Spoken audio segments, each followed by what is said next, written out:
अस्सलाम वालेकुम जनाब, खैरियत से हैं? ठीक हैं। बहुत सारे लोगों ने मोहम्मद अली मिर्ज़ा साहब के ऊपर बात की है, चले हम भी करते हैं। हर बंदे के बात करने का ना अपना एक अंदाज होता है। मैं हमेशा बात वो करता हूँ, माजरत, जो पीछे चल रही होती है। लेकिन इस मसले के ऊपर ना जो बात होगी वो एक और एंगल की होगी। देखें, मोहम्मद अली मिर्ज़ा साहब वो हैं जो इंजीनियर हैं, जिनके बारे में मैंने डजन्स ऑफ टाइम ये बात की है। वो इंजीनियर हैं, उनसे बहुत सारी जगहों पे ना इख्तलाफ भी होता है, लेकिन वो ना उनके पास एक टूल किट है अल्लाह ताला की तरफ से। वो साइकिल भी खोल देते हैं, वो मोटरसाइकिल भी खोल देते हैं, वो गाड़ी भी खोल देते हैं, वो रेल का इंजन भी खोल देते हैं, वो बैरी जहाज़ का इंजन भी खोल देते हैं, पूरा बैरी जहाज़ ही खोल देते हैं। लेकिन जो उनको ये सलाहियत दी है ना, वो अल्लाह ताला ने दी है। यानी कि वो भी एक समझ लें कि इस वक्त के अंदर बड़ी एक अपनी अहमियत रखते हैं। पाकिस्तान के अंदर जो है ना, 3 मकातब फ़िक्र जो होते थे ना, आप कह लें देवबंदी, बरेलवी, अहले हदीस और शिया, 4। आप ये कह लें कि इनके अंदर ना दोनों हर तरफ से अच्छे और बुरे लोग पाए जाते हैं। बहुत सारों ने इस चीज़ को ना कारोबार बना रखा था, हर उसमें, हर मकातब फ़िक्र में। और मज़ीद भी हैं छोटे, लेकिन ये 4 बड़े जो ना हमें सामने नज़र आते हैं। जब मिर्ज़ा साहब आए तो इनसे पहले जो ना मौलाना इसहाक़ थे, वो बड़ी खुल के बात करते थे, लेकिन उनके पास नेटवर्क इतना ज़बरदस्त नहीं था। अगर उनको यूट्यूब पे देखेंगे वीडियोस वगैरह मिल जाएंगी, और अभी उस पर इतनी तवज्जो भी नहीं है। अगर कोई भी बंदा जो ना उनकी वीडियोस को पकड़ के फिर वो करेगा प्रमोट, तो वो काफ़ी हो सकता है। तो वही बातें जो हैं मिर्ज़ा साहब भी करते थे, लेकिन इनका अंदाज़े बयां कुछ और था। तो ठीक ठाक किस्म का जो है ना वो मसला बना, और मसला किनको बना, चारों मकातब फ़िक्र के बिलखुसूस, बाकी छोटे भी। उनमें से कुछ ने तो ज़बानी बात की, लेकिन मोर देन 90% जो है ना वो अपने ही दायरे के अंदर चले गए और आहिस्ता आहिस्ता बॉर्डर के अंदर चले गए। यानी कि उन्होंने ये कहा कि नहीं, बहस नहीं करनी क्योंकि हमारे मफादात हैं, तो खामोशी कर ली। फिर आहिस्ता आहिस्ता वो, अगर आप देखें कि उनकी जो इल्मियत भी जो थी वो मुतासर हुई, और वो दुरुस्त रास्ते के ऊपर चलना शुरू हो गए। बहुत सारों ने जो है ना बड़ी तकरीरें कर दी, फिर उनको जवाब मिले, और ये ऐसा हुआ। अब जो उनसे है ना, उनसे बात करते हुए क्या गलती हुई है, क्योंकि मैं वही देख रहा हूँ जो इस वक्त में सोशल मीडिया के ऊपर है और मीडिया के ऊपर है, जो कुछ चल रहा है। लेकिन मैं आप, और उनसे गलती हुई है तो उन्होंने तरदीद भी की हुई है, और वो बात कर रहे हैं। अब मामला कोर्ट में चला जाएगा, कोर्ट में भी एक बहस होगी, तो ये मामला इंशाल्लाह कोई रिजॉल्व हो जाएगा जिस तरीके से भी है। लेकिन एक मैं बताता हूँ कि इंसान की ना आदत होती है, कोई भी इनको टारगेट करता था ना, तो ये उनके अकीदे को टारगेट करते थे कि तुम यहाँ पे गलत हो और माली मफादात हैं तुम्हारे। और वो वहाँ पे मिर्ज़ा साहब जो होते थे ना, वो काफ़ी भारी पड़ जाते थे, और यही दुरुस्तगी का तरीका लगा। यानी कि एक कंट्रोवर्सी हो जाए, या एक आप कह लेंगे ज़ेर बहस बात आ जाए, तो फिर उसके बाद जो है ना इस्लाह होती है। अब क्या होने वाला है, देखें, ये बड़ी इंटरेस्टिंग बात है। मिर्ज़ा साहब ने तो जो कुछ भी कहा वो सामने है, और उसकी तरदीद भी उन्होंने की है, और उसकी बताया कि वो इस तरीके से नहीं, बल्कि इस कंटेक्स्ट के अंदर मैंने ये बात की है। दिलाजारी हुई, और बात को किसी और भी तरीके से किया जा सकता था, या अगर वो समझा रहे थे तो वो उनका अपना मसला है, वो उसको करेंगे। लेकिन मैं आपको एक बड़ी बात बताऊं कि अंदर खाने कुछ ऐसी बात चल रही है कि बहुत बड़ी तादाद में ना मिर्ज़ा साहब के मिजाज के बाद में अब बात करने लगा, बहुत बड़ी तादाद में लोग ऐसे हैं जो इस वक्त में दीन का नाम लेके चल रहे हैं, और कुफरिया बकेरे हुए हैं, और सबके सामने मौजूद है, और वो उससे रुजू भी नहीं करते, वो उसकी इधर उधर चलते रहते हैं, बल्कि वो अपने नज़दीक किसी को आने ही नहीं देते।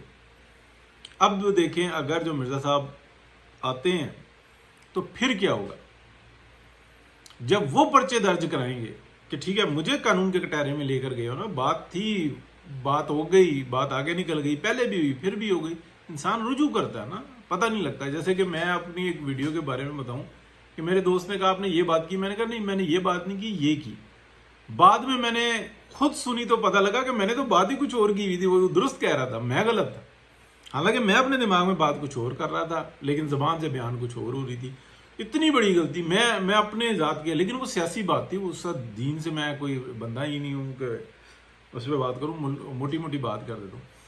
اب اگر مرزا صاحب آتے ہیں، ان پہ تو پرچہ ہو گیا نا، گرفتاری بھی ہو گئی، اب ریاست جو ان سی ہے نا، جب وہ پرچے درج کرائیں گے نا، پھر گرفتاریاں کر کے دکھائیں، پھر مصلحتیں بتائے، پھر وہ بہت ساری ایسی بتائے کہ جو معجزات یہ اپنے موجودہ بابوں کے اور بزرگوں کی اور اپنی کرامات کے بارے میں بتاتے ہیں، اور جو ہم سب کے سامنے ہیں، ان کے اوپر جب پرچے ہوں گے تو پھر کیا کریں گے؟ 195C ہے، آئی تھنک 195C ہے، یہ لگے گی، کیا لگے گی؟ یعنی کہ توہین رسالت، توہین مذہب کا یہ جو قانون ہے، یہ کس کس کے اوپر چلے گا؟ ایک میں یہ سمجھتا ہوں کہ مرزا صاحب کو نا، یہ جو اتنا پریشر آیا اور جو کچھ کیا گیا، اس کے اوپر نا بہت غور خوض کرنا چاہیے تھا، اور اس کو معاملے کو کسی اور طریقے سے ٹیکل کرنا چاہیے تھا۔ ان کی گرفتاری، ان کے اوپر پرچہ دینا، اب کیا کریں گے؟ کیا کریں گے؟ ابھی وکیل ادھر سے بھی کھڑے ہوں گے، وکیل ادھر سے بھی کھڑے ہوں گے، ٹھیک ہے، جو کچھ بھی نتیجہ ہوگا، لیکن جو بعد میں پرچے ہوں گے کہ کیا وہ مصالحت کے اس میں چلے جائیں گے؟ نہیں۔ اور ایسی ایسی ویڈیوز ہیں آپ کے اور ہمارے سامنے آتی ہیں، ٹھیک ہے نا، وہ تو پھر بس توبہ کرنی چاہیے۔ ہم لوگ دیکھتے ہیں، آگے کر دیتے ہیں، ہم اس کا نہیں بناتے، لیکن کیا وہ درست ہیں؟ درست نہیں ہے۔ پھر پرچے دینا پھر ادھر پرچے نہیں دو گے تو حکومت متنازع، ریاست متنازع ہوگی کہ یار یہ کیا ہے، ایک طرف کچھ اور، دوسری طرف کچھ اور۔ وہ تو عادی مجرم ہیں جو کرتے ہیں۔ اب جو بڑے اس ٹائم میں دھمالے ڈال رہے ہیں نا، کوئی کچھ کہہ رہا ہے، کوئی کچھ کہہ رہا ہے، میں تو زبان سے بھی نہیں دہراتا، ٹھیک ہے، اختلاف رکھو، مجھے خود مرزا صاحب سے اختلاف کئی جگہوں پہ ہوتا ہے، نہیں یار یہ بات درست نہیں کر رہے، یعنی کہ میں نے ویڈیو تک کر دی، میں نے کہا یار یہ کم عقلی کی بات ہے کہ ایران اور اسرائیل کی جنگ ہو رہی ہے، اور یہ اس کے اندر بتا رہے ہیں کہ ایران کو لیٹ جانا چاہیے، یوں کرنا چاہیے، یوں کرنا چاہیے۔ وہ آپ کی اپنی سمجھ ہے بھائی جان، آپ دین کی بات کریں، جس کے اندر آپ جو نا تھوڑا علم رکھتے ہیں، اس حد تک رہیں۔ آپ انجینئر تھے، یہاں پہ میں کئی ایک لوگوں کو، مطلب ایسوں کو ملاقاتیں ہوئی، بات ہوئی، وہ کہتے ہیں یار ہمیں اپنے ایک سرکل کے آگے نا کچھ بھی نہیں پتا ہوتا۔ میں سیکیورٹی کے لوگوں کی بات کر رہا ہوں، ہمارے وجود کا حصہ ہے، وہ بتاتے ہیں ہم ایک خاص حد تک جو ہے نا معلومات ہوتی ہے، باقی کچھ بھی نہیں، کچھ بھی نہیں۔ مطلب ایک بڑا ایک وہ صاحب کو، مطلب اوپر سے اوپر جاتے جائیں۔ میں لیبارٹریز کی بات کر رہا ہوں، میں ٹیکنیشینز کی بات کر رہا ہوں، وہ کہتے ہیں ہمیں تو ایک پروجیکٹ ملتا ہے، ہماری دلچسپی دیکھی جاتی ہے، وہاں پہ فکس کر دیا جاتا ہے، ہم وہیں تک محدود ہوتے ہیں، ادھر ادھر کی باتیں سن لیں، کر لیں، مذاق کرنے والے، لیکن جو اوپر سے اوپر جاتے جائیں ان کو پتہ ہوتا ہے کہ کیا مین مقاصد ہے، وہ بورڈ کو پتہ ہوتا ہے، اس کے اندر بھی لوگوں کو نا محدود ہوتا ہے۔ یعنی کہ کچھ نہیں، مجھے ایک صاحب نے بتایا تھا، وہ میں نے علم بھی مطلب شیئر کیا تھا، کہ دنیا میں کوئی ایسا 1 انچ بھی نہیں ہے کہ پاکستان اگر بدلہ لینے پہ آئے یا پاکستان کے اوپر ریئیکشن ہو تو وہ بچ سکے۔ پاکستان میں ایسی ٹیکنالوجی ہے، لیکن اس کو کیا بس کول ٹیسٹ کیا ہوا ہے، ضرورت نہیں ہے۔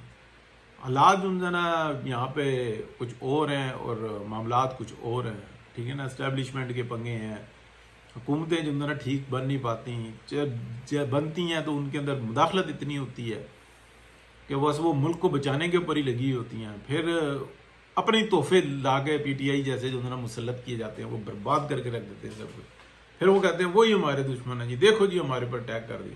اس طریقے کی بھی باتیں ہیں نا، تو ہم ون سائڈڈ نہ سوچیں یا بات کریں۔ تو اب یہ جو مرزا صاحب کی جو میں بات کروں نا، یہ بیچ میں آ گئی بات کو سمجھنے سمجھانے کے لیے، یہ مرزا صاحب کی جو بات ہے نا، اب اگر مرزا صاحب نے واپس آنے کے بعد اگر پرچے دیے نا اور ویڈیوز کے ساتھ دیے کہ یہ دیکھو اس جنازے کے ساتھ کیا ہو رہا ہے، یہ کس قسم کا طواف ہو رہا ہے، یہ کس قسم کے کلمات کیے جا رہے ہیں، یہ کس قسم کی نجات دی جا رہی ہے قبر کے اوپر کھڑے ہو کے، ویڈیوز گواہان کے ساتھ، اور پیکج ہے اتنے 2 بخشوانے کا یہ ریٹ ہے، ٹھیک ہے، پھر آپ اس کے اوپر پرچے دینا، پھر پتہ لگے گا۔ تو ٹھیک ہے، ہم بھی دیکھ رہے ہیں، آپ بھی دیکھیں، بات کو سمجھیں۔ اللہ حافظ۔